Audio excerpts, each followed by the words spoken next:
I could not be more excited to welcome my good friend Jackie Insinger to Giant Stories. To say that her work with organizations and individuals and teams is transformational would be a pretty massive understatement. As a best-selling author, a keynote speaker, executive coach, and a high-performance team builder, she's worked with Accenture, Ritz-Carlton, P&G, Starbucks, Nestle, U.S. Bank, Omnicom. I probably left out 10 names that are on her website and probably 20 names that she can't even tell you about because she's got some kind of crazy NDA going. But she has helped these organizations redefine how to approach leadership, team building, and really takes a positive psychology-led framework. Her best-selling book, Spark Brilliance, shows us how to use this science-based framework to transform team cohesiveness and performance by focusing on unique strengths and authentic conversations. Jackie also serves as an official member of the Forbes Coaches Council and is also a Harvard Business Review Advisory Council member. She attended Duke University, still don't like Christian Laettner, for undergrad, and she has her master's degree in human development and psychology from Harvard. She also happens to be one of the best people I know. So Jackie, Thank you so much for joining us today. We're really excited about this. Thank you so much. If you don't mind, you could just read that again. I'll take it in. I'll play it back on a loop for you. Don't worry about that. Talk about an affirmation. Thank you. Oh my gosh, no, we're so happy to have you here. So we always start off these podcast episodes for Giant Stories asking our guests to tell the audience their story, and your story and really how you came to do what you do is really unique. So I'd love to have you share that with our listeners. Thank you. Yeah. So I had the opportunity to study under a famous psychologist, Dr. Eleanor Duckworth, during my master's at Harvard. And first day of class, we all walk in and we're handed an identical journal. We make it to our seats. We're not sure what's going on, right? And she gets up front and she says, in addition to your coursework, every single night, I want you to look at the moon and either draw a picture of it, write a poem about it, or say something new about the moon every single night. Not a creative like you, right? I am very artistically challenged and I felt like I was set up for failure. So I was really irritated at this assignment, but I was determined to nail it in quantity. So, right, 105 moons, here I come. At the end of the semester, our journals were collected. We show up to this last class in this enormous lecture hall, and the whole place is completely wallpapered with our journal entries. Right, like floor to ceiling, edge to edge. It's like a kaleidoscope of moons in this enormous place. Right. And we're all walking around in awe, knowing something is going on here, but not quite sure what it was. Then Dr. Duckworth gets up front and she says, you learned a lot from my class this semester, but if there's one thing you take away, it's this. In just 3 months, we found thousands of ways to see one single object that we all thought was seen in only one way. What I'm trying to teach you, she said, is the power of understanding somebody else's understanding. And that was the moment for me. That was where all the sparks went off, right? And I've spent the next 20 years since that day determined not just how to understand somebody else's understanding, but then how do you honor it and then leverage it to spark brilliance in others.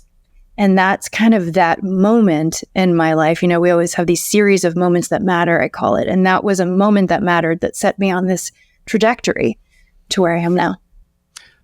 So what's interesting is after, like, you've had several jobs in different industries, but when you got into consulting and you got into leadership development, what are some of the things that really brought you, and we'll talk about Spark Brilliance here in a little bit as a book and what your mission was, but like, how did you start out on that journey with working with individuals and teams? Like, what was that like for you? So from that moment in grad school, there was like a period of time in between that kind of set me on this series of realizations around these how to create more meaningful and effective relationships, right? By building these bridges and simplifying the messiness of people dynamics. And what I learned very quickly from the research, because as you know, I'm like a data nerd, is that when I'm surprised I haven't heard a quote yet, actually. Some sort of statistic hasn't come out yet. It's been a couple minutes. Like, where's the data? Where's the data? Exactly. So one of the things you realize that when you work with a leader, And you can even make a small shift in the leader. Not only does it impact the layer below them, but also the layer below them. So in order to have like this really big, profound, systemic cascade effect that's positive, working with the leader is the most powerful way to do it. So I really started focusing on leaders, because how do you make a big impact in the world? How do you make a big impact on a company? And all the people that interact with the people at the company is when you work with the leaders. So that's where I started focusing very early on, is how do we make these simple, actionable, profound shifts that don't have to take a lot of time or energy when somebody knows how to do it, right? And that feels like that's my job. Telling you like, this is what works, this is what's proven to work based on the data, based on testing this strategy, and then we'll see this impact on the leader, the team, and the company, and by default, all the other people you care about that you interact with. So let's talk about, from a story perspective, transformations, because that's part of what you're in the business of doing, is whether it's helping a good leader become great, or a great leader become exceptional, or a team that's dysfunctional become more functional. Talk about this story of transformation and sort of the foundational building blocks that you help them put in place in order, whether it's to foster better communication, more alignment, a more unified voice out amongst their organization. Talk about some of those building blocks that you help them put in place. Yeah. So to go to some data, a lot of what we know is what people need today, right? We've got 4 generations in the workplace, hybrid and remote environments, this crazy pace of change we're in, AI, highest rates of burnout, lowest engagement scores. We've got all of these factors in place, and we're so fortunate to have so much research and data that tell us what do people need to actually not just stay at their company, because people don't stay very long anymore, but actually thrive and want to show up and do their best work. So when we look at that data, so much of what we see is how people want to feel at their company, and specifically from their leader. So for instance, Microsoft Work Index big study showed that 85% of people say the number one thing they want from their leader is authenticity. Big study by Forbes found that 66% of people overall and 76% of millennials will leave their job if they don't feel valued by their leader, right? Big study by Salesforce found that people who feel seen and heard by their leader are 4 times as motivated to do their best work. So we've got all of this data that shows us that people stay and perform and are motivated based on how they feel, feeling valued, feel authentic connection, and feel seen and heard by their leader. Really profound stuff. Most people have no idea what that means, right? Mm-hmm. You can be like, yeah, that totally makes sense, right? Like, yeah, that makes sense. But if I ask you, like, how does this one feel valued? How does this one feel valued? What does authentic connection mean to you? What does seen and heard look like to you? Most leaders are like, I don't know, actually, right? So it's really taking these concepts that we think we understand and breaking it down into something actionable to really understand not just what it means, but what it means for you. What does it mean for your team members? And how do you actually create it in the simplest way possible? So for instance, as you know very well from working with me for many, many years, like over a decade, right? Mm-hmm. Like that is the platinum rule, which is a quick foundational shift. That's a mindset shift that's kind of threaded throughout all the work that I do with leaders and teams. And that starts with, we all know the golden rule. Treat others the way we wish to be treated. Works well in large societies as like a concept of really what not to do, what's off limits. But in real relationships, it doesn't work because we know each other very well. And I know that the way that you want feedback is probably not the way I want feedback. The way that you want support is probably not the way I want support, right? We're very different in how we're wired. And so making the assumption from the best of intentions that to give you feedback the way I want it, to give you support and help the way I want it, is going to backfire. And studies show now 76% of people will leave if they don't feel it the way they need it. So shifting the mindset to the platinum rule, which is treat others the way they wish to be treated, is the number one way to start to create those meaningful and effective relationships. So we have to figure out, how do you want feedback? How do you want support when you feel stuck? What would be most helpful to you right now? Right. And switching to that. So if you're thinking about it from a story perspective, it's like we're transitioning from, like, let's say one novel that's got one storyline for, I'm taking me back to my kid years and probably yours too, the old choose your own adventure books, where there's a base narrative, but depending on who you're talking to and who the reader is and who the audience is, how you're going to connect with them in an authentic way is totally different. But the trick is, you never want to lose your sense of who you are as an individual and how you are, but how do you get received by somebody in their through their filter and how they see the world and how they, whether it's words that they interpret a certain way or an emotional approach that they interpret a certain way. It's a very multifaceted two-way conversation from a storytelling perspective, isn't it?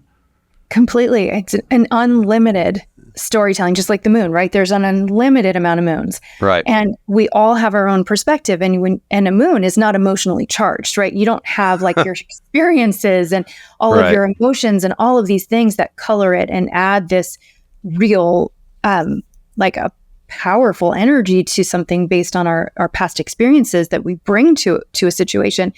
And so you look at a series of events or a series of facts that add up to a situation, and we all have a different story based on the same set of facts, based on what we bring to it. What's the color we bring? What's our own experiences and our emotional, and whether it's from childhood, from previous bosses, from how we're wired, like we all have our own story of the same set of facts.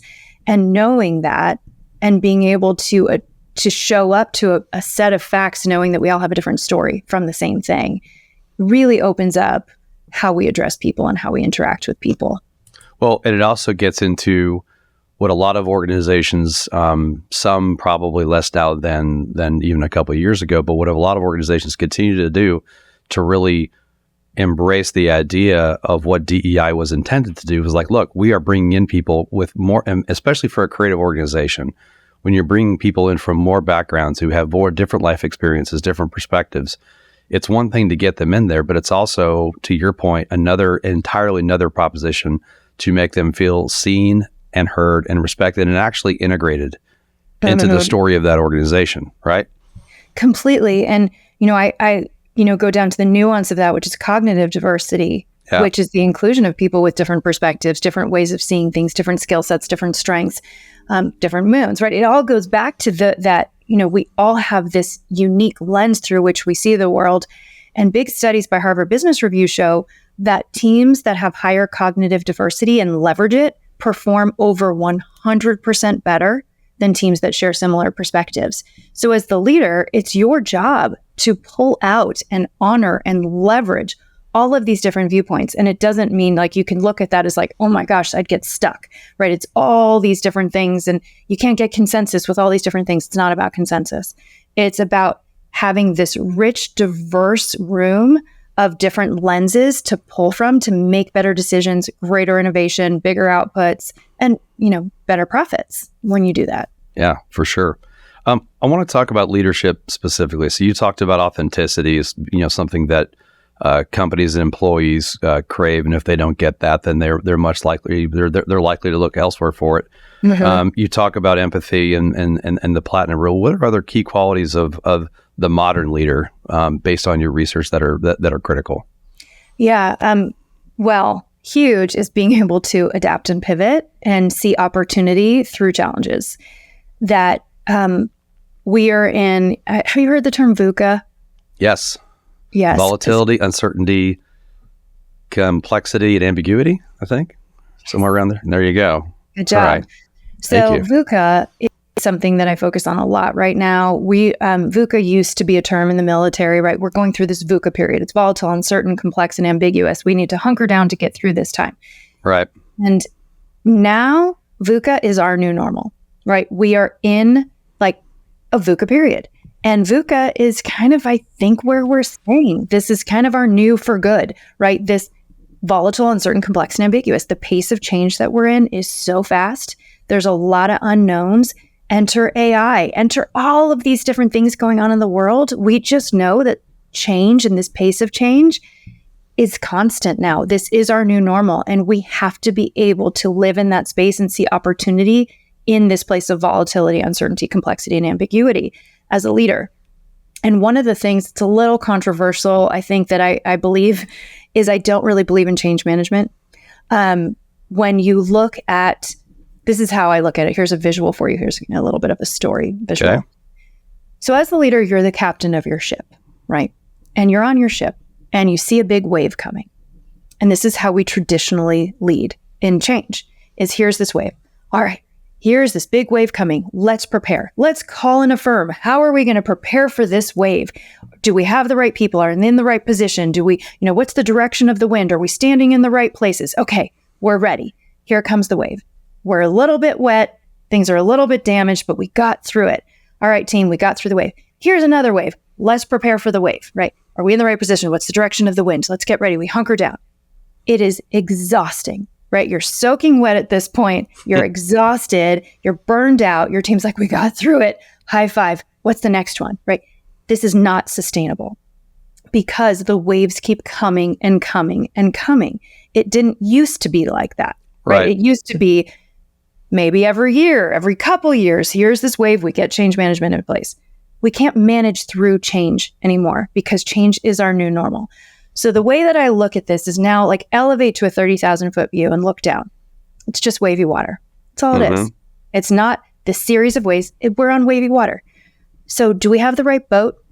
Do we have the right people on the right positions in the boat? Do we have the right equipment on the boat? Do we have the right gear, right? If you build the right boat with the right technology, the right stuff on board, then it's just wavy water. And shifting the mindset to the team of, we're on wavy water, we're not exactly sure what it's going to look like, but we know we have the right people in the right place and the right resources to get through it, and we're going to figure it out, right? And having that mindset shift of seeing opportunity, building trust and faith with the team to say, we've got this, right? We don't know what it's going to look like yet, but I know that we've got the right people in the right place and the right resources that will figure it out. And that changes everything. There's something to be said for this nuance of like, okay, when is the next big wave coming versus the assumption of like, hey, to your point, it's wavy water. There's always going to be the next challenge around. So like, don't worry about what that is. Just know that we're equipped as a team from, like you said, whether it's an infrastructure perspective or an alignment perspective, an understanding of, actually, this is interesting. So when things get thick, I'll use the PG. This is a PG podcast today. So when things get thick, talk about the dynamics within that team that have to be true in order to manage through wave after wave after wave. Like, what is the consistent thing that those teams have? Number one, far and away, psychological safety. So psychological safety. Go ahead. You're about to say something. I was going to say, I want you to define that for our listeners because a lot of people have different definitions. Yep. So I'll tell you how I define it and how it's been defined in the studies. A lot of people know the word. They're like, oh, that's a buzzword or that's from a TED Talk, but they don't really know what it means, right? So psychological safety is the ability to say, I don't know, I messed up or made a mistake, or I don't agree with you, or here's a new idea without fear of shame or judgment. That's the key piece, without fear of shame or judgment. Truly showing up as yourself with your ideas, being able to own mistakes without fear of shame or judgment. Google did a big study called Project Aristotle, where they were trying to figure out what are the number one factors for a high-performing team. And they studied I might get this number wrong, but it's like 200 teams, almost 200 factors over about 2 years. It was a large study. They assumed it was going to be their superstars. Like, who are our superstars would make our best teams? Not even in the top 5. What they found was far and away the number one factor for a high-performing team is psychological safety. The way I look at psychological safety is a little bit different because some people look at it as like another thing we have to worry about, another thing we have to be careful about or tiptoe about, and like wrapping people in bubble wrap. I don't see it that way at all. The way I look at psychological safety is it's a vibe. It's a vibe that you as the leader can create on your team where people can show up and be their absolute best authentic selves. And when you do, when you have this vibe, the flip side is you're encouraging courage. And you need courage for innovation. You need courage to get to better outcomes. You need courage to recover from mistakes quickly and effectively so everybody's learning from them. So when you have psychological safety, which is the vibe, you're encouraging courage, which creates awesome, innovative outcomes.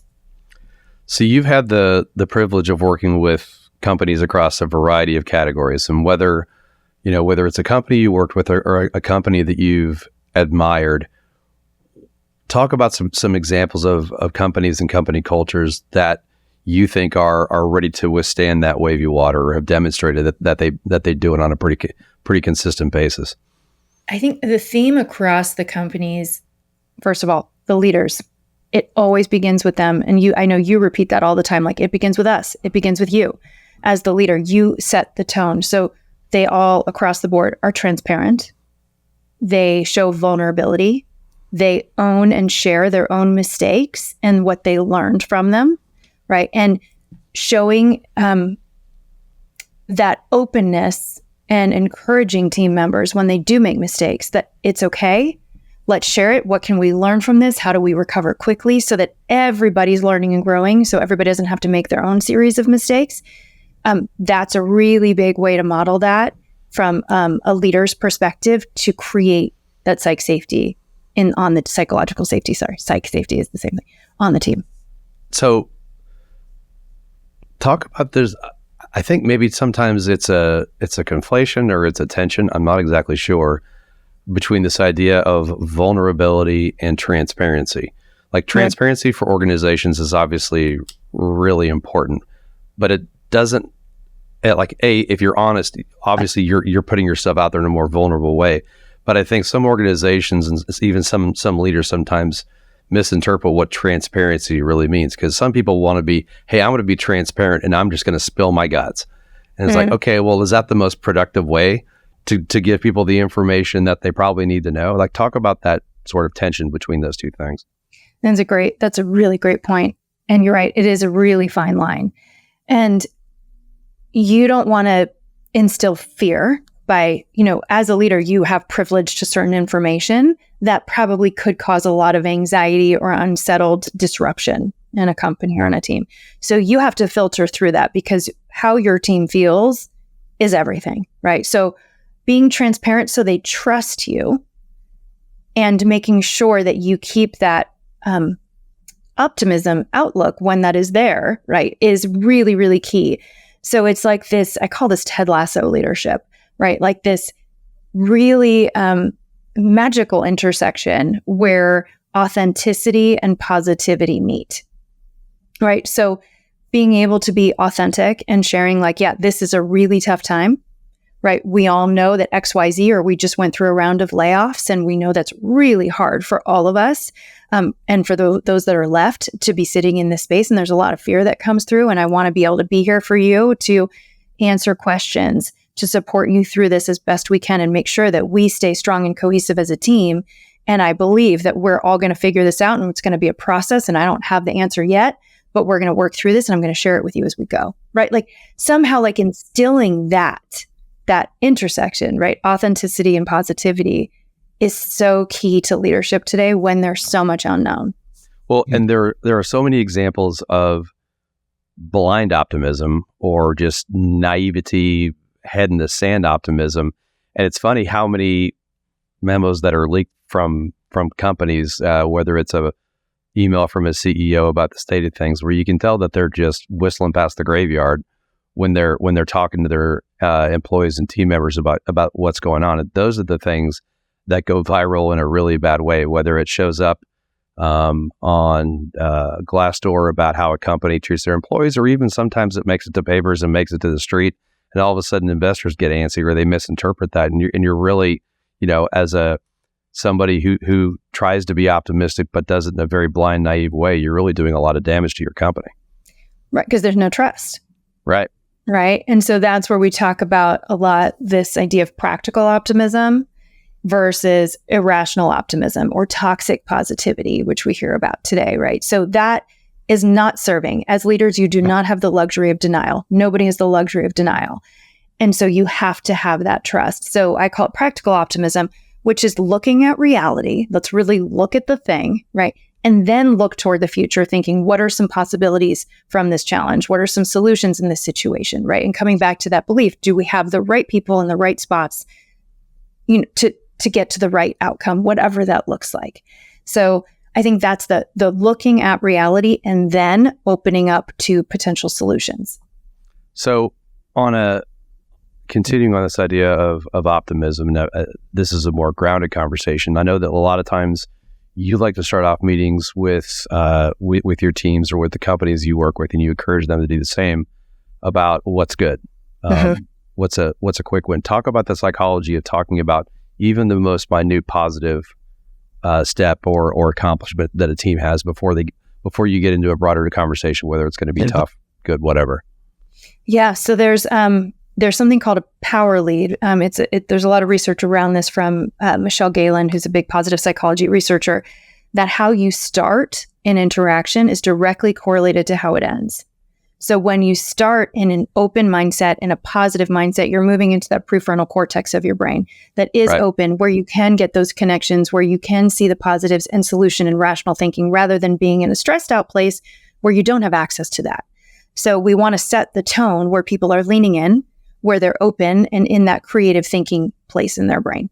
So that's a big part of it. So positive start equals a positive end in a good portion of the time. That's number one.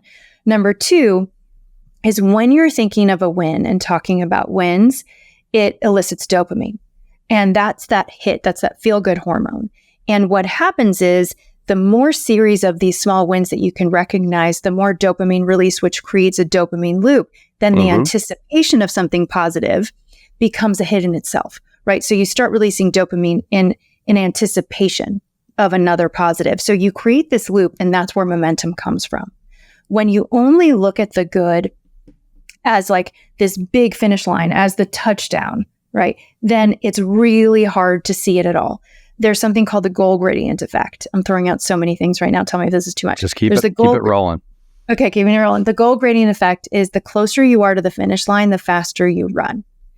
And that's something when you think about in all areas of our lives, right? When you see the finish line, it's like, oh, I'm almost there. And you pick up your pace, you get that motivation, you get that momentum back. If you don't see the finish line, it is so daunting. It's like you're trudging through, I'm not making progress. And progress is the top indicator of happiness and motivation. If you don't feel like you're making progress, it's really hard to be happy or find motivation. So what we want to do as leaders is create finish lines. Yep. We want to create these smaller finish lines so people see the win, so they feel the win, so they get that hit and feel like, oh, I am making progress. Maybe I didn't feel that, right? Because bad is so much stronger than good. In all areas of our lives, we have this negativity bias in our brain, so bad is always stronger than good. Some situations almost 50 times stronger, right? So when you look at bad health, always stronger than good health in our mind, right? That one bad argument you got in with your spouse or partner, so much more weight carried on that than all the nice moments you had all week. The time you lost it on your kids in an argument, so much stronger than all the good parenting moments, right? So go into a performance review. The one negative thing that you hear is what spins like a broken record in your mind over all the good ones that you heard. So our brain really sticks to the negative, that we don't often see the wins. We don't often see the progress. It's like, oh God, finish that. Moving on to the next. Where's the goalpost? Where's the goalpost? That if we don't stop and pause and reflect on those, we don't notice them a good majority of the time. So bringing those up, focusing on them, hearing them, you're like, oh, wow, I actually did do something. Our team is making progress. We are doing okay. And that builds the momentum, the cohesion on a team, right? To start hitting those goalposts, to start going through those finish lines because you see them. And that's muscle memory that you can create, right? It's all about building the habit of doing that on a consistent basis. Completely. Again, begins with you as the leader, bringing it in to regular norms within the team. Yeah, absolutely. So your consulting career was, let's just go pre-pandemic, post-pandemic. Okay. In the sense of human connection in a much more virtual world, especially amongst teams and more scattered organizations in terms of how employee makeup. What's been the biggest challenge from your perspective on getting teams to sort of, with that at one point, hopefully embrace a lot more in-person presence to a totally virtual to now some people are in office 4 or 5 days a week, some are hybrid. How have you managed through that, and how have you guided organizations through that transition? That's a great question. I think one of the biggest things I saw when COVID happened and everybody had to go virtual was a lot of leaders were so lost on how do you connect.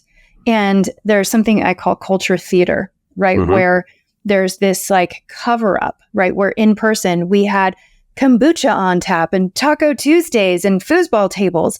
And people think it's a good culture because that's what they're promoting. When that stuff was ripped away, they realized that the real depth of culture was not there. That connection was not there. And all of these Band-Aids on top of this culture theater, when it's taken away, people were exposed for not having the real culture and people were leaving. Right. And these leaders all of a sudden realized, like, what do I do?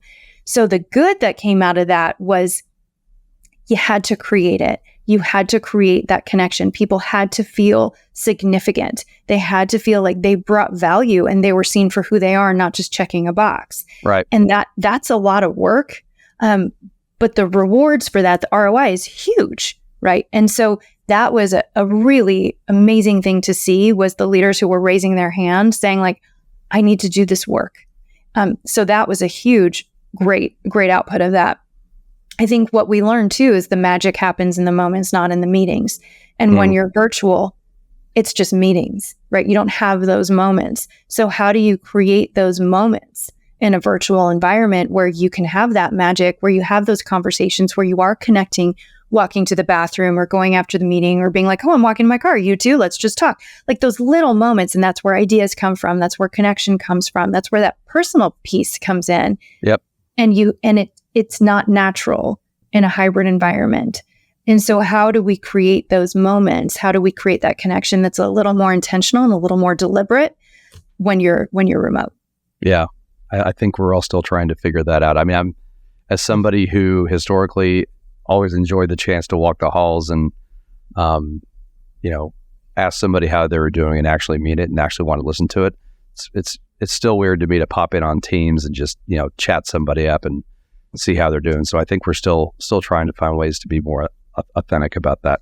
I want to talk about Spark Brilliance, and that this was one of the, I don't know if it's a culmination, but it was a very important part of your career, gathering all of your learnings and seeing this opportunity to aggregate them in a way. What's been the biggest impact that you've seen working through the Spark Brilliance program and the organizations and the people that you worked with? What's been most satisfying to you? What's been most satisfying to me, I think, is, as you know, I've been working with leaders for so long, and leaders are so overwhelmed. They don't have time. And all of these types of programs and training add stress because it's another thing you have to do. It's another thing you have to figure out. And so part of, the intent in designing this program was in a way that doesn't have to take up time for the leader, but creates a big outcome where it doesn't have to feel hard. Right. And so taking that pressure and additional stress off of a leader and giving them the tools in a way that doesn't add stress, that creates a very quick, positive response to fuel that leader to want to do more because they see it and it validates and it becomes a cycle that builds. And seeing that actually work in that way where the leaders, instead of adding stress, feel empowered and feel really positive, and they're seeing this change and more cohesion in their team is huge to me, because it's like, yes. And then, as you know, measuring results and seeing the impact that it has is awesome. Well, and as a researcher, you always want something quantifiable, right? It's not not a gut feel. But so, all right, last question. Leadership over the next 5 years in this world of VUCA that's only going to get more VUCA-ish, I think, if we are all being honest with ourselves. Oh, yeah. Like, what's going to be the theme of leadership over the next 5 years for you?